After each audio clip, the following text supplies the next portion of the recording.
him in a Chelsea shirt and all his pictures playing for Chelsea. Is there any clarity on whether the player is unhappy or happy at the club? Well, I spoke with Wes every day. It's very, very happy. First of all, because he's back from the injury. He's joining all the session with us, and he's very happy. And as I said after Palace game, he was on the bench just to be with us. But from tomorrow, he's with us, and he can also get some minutes. So we are happy, and he's happy. And then about Instagram, as you know, unfortunately, I don't have an idea because I don't use to use social network. On some of the comments after that, there were some pretty unsavoury messages from fans. Is he getting the support from the club, and are all players getting that continued support? Because it just feels like we're having often these conversations over and over again surrounding abuse to players. As I said in this moment, Wes is happy, we are happy, and there is nothing to add on that. Now, I think if there are abuse, as you said, on Instagram, never is good. It's not good for Wes, it's not good for any player, and it's not good for any human being in the world. But it's something that unfortunately we cannot control. Now let's move on to the team. You said obviously Wesley's available tomorrow, probably to play some minutes. Any of the injured players coming back at all for you? No, Romeo is still out. Benoit is still out. As I said, Wes is back, and that's all. And Nicholas Jackson suspended last week. Obviously, we understand the situation where he's potentially looking at another club, but is he available in your eyes tomorrow? He is available, but he's not going to be part of the squad because, as we already said, we have two strikers, we have two players in that position, and also we know that something can happen before the window transfer close. And is there anything on the horizon with Nicholas Jackson departing? Does he look close to a move away at the moment? No idea, to be honest. No idea. You know already from last season that I prefer to be focused on training session, prepare the game, and these kind of things. I don't know. And I assume that would be the same answer for Raheem Sterling, Chilwell, Christopher Nkunku. Is that the same situation? Christo is with us like Nico, but it's the same answer than Nico. And the other two players, they are training apart, waiting for some solution.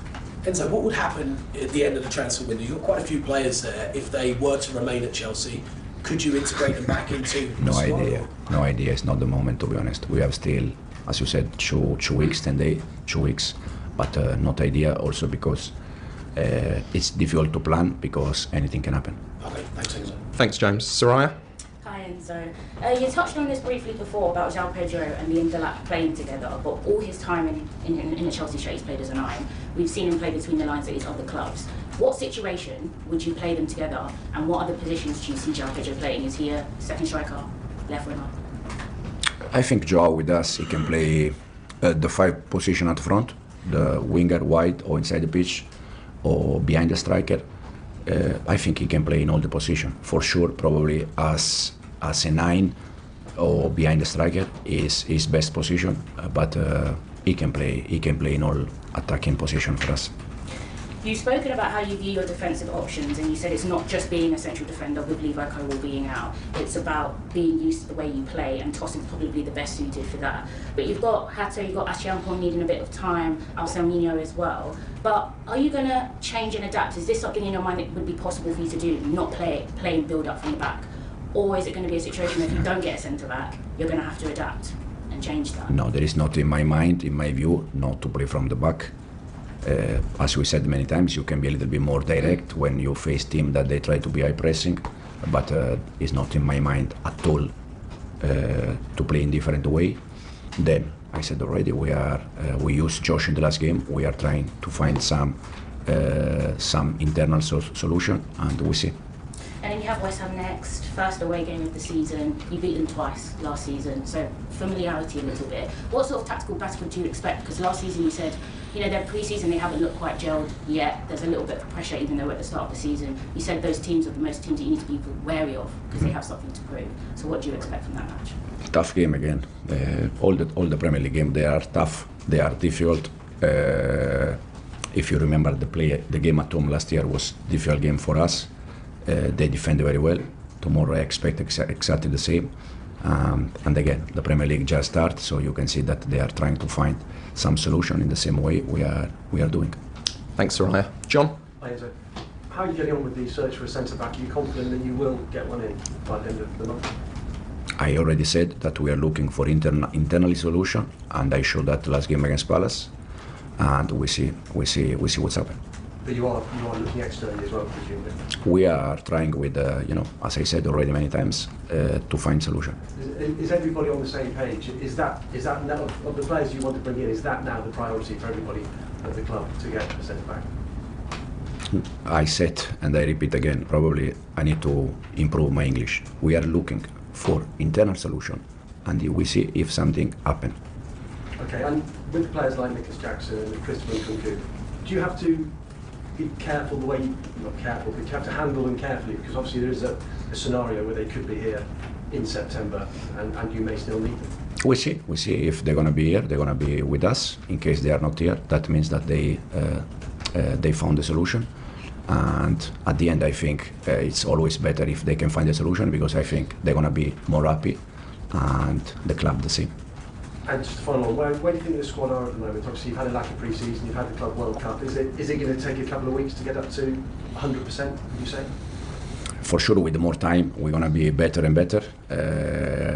But pace where it is, we need to adapt. I think we showed last week against Palace, where until the end we compete, until the end we create chances. And as I said, we're going to be better and better day after day. Thanks, John. Simon? Hey, Enzo, just checking on Tosin, is he still out, and any indication how long he might be out for? Tosin is available. He's available for tomorrow. I'm a little bit surprised because last week he was not available, and the day before he was everywhere that he was not available, and now I don't know why you don't know that it's available. He's available. I've been on holiday.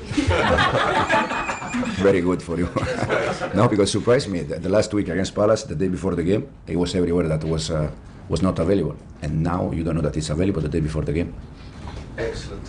I'm glad I came back. And, but on Anselmino, he wasn't in the squad on Sunday. Is he, in terms of your internal solution, is he one of your options, or is it still a possibility that he'll leave on life? Aaron is training with us. He's training very hard. He's a fantastic boy, good player, but he needs to play games. He needs to go. He needs to play games. So it's another player that is waiting for solution. Thanks, Simon. Okay, cameras off, please.